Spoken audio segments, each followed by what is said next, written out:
Welcome to 99 TV. నేను లక్ష్మి. ఇది ఒక్కరి సమస్య కాదు. నేడు తెలంగాణలోని లక్షలాది యువత ఎదుర్కొంటున్న నిశ్శబ్ద సంక్షోభం ఇది. చదువు పూర్తయిన తర్వాత ఉద్యోగం దొరకక భవిష్యత్తుపై యువత అనిశ్చితితో జీవిస్తోంది. ఇలాంటి పరిస్థితుల్లో కేవలం హామీలు కాకుండా ఒక వ్యవస్థను తీసుకొచ్చింది తెలంగాణ ప్రభుత్వం. అదే యంగ్ ఇండియా స్కిల్ యూనివర్సిటీ. ఈ యూనివర్సిటీ ఒక సాధారణ కాలేజ్ కాదు. ఇది డిగ్రీలు ఇచ్చే సంస్థ మాత్రమే కూడా కాదు. యువతకి ఉద్యోగం దొరికేలా అవసరమైన నైపుణ్యాలు నేర్పించే ప్రత్యేకమైన సంస్థ ఇది. ఇండస్ట్రీకి కావలసిన స్కిల్ ను గుర్తించి వాటికి అనుగుణంగా శిక్షణ ఇవ్వడమే దీని ప్రధాన లక్ష్యం. సీఎం రేవంత్ రెడ్డి కలగా ప్రకటించిన యంగ్ ఇండియా స్కిల్ యూనివర్సిటీ పనులు 2025 జనవరిలో అధికారికంగా ప్రారంభమయ్యాయి.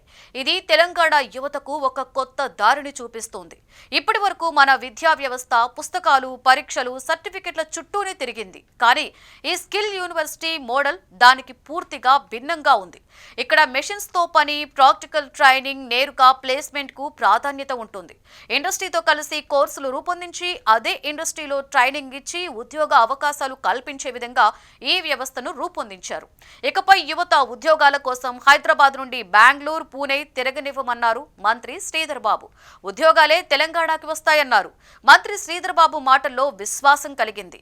ఈ యూనివర్సిటీ ద్వారా IT, data skills, artificial intelligence, cyber security, manufacturing, electronics, green energy, health care వంటి రంగాలలో శిక్షణ ఇవ్వనున్నారు.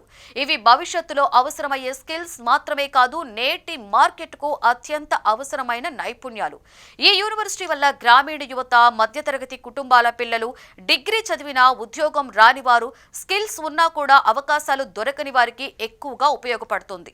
ప్రతి సంవత్సరం లక్షల మంది యువతకు నేరుగా ఉపాధి మార్గం కల్పించాలన్నది ప్రభుత్వం అంచనా. అందుకే ఈ స్కిల్ యూనివర్సిటీని ఒక భవనం కంటే ఎక్కువగా ఒక జాబ్ ఫ్యాక్టరీగా చెప్పుకోవచ్చు.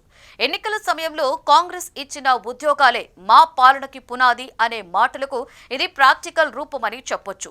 ఒకవైపు పెట్టుబడులు తీసుకురావడం, మరొక వైపు స్కిల్ ఉన్న యువతను సిద్ధం చేయడం, ఈ రెండింటినీ కూడా ఒకే దారిలో తీసుకువెళ్తున్న పాలన ప్రభుత్వంది.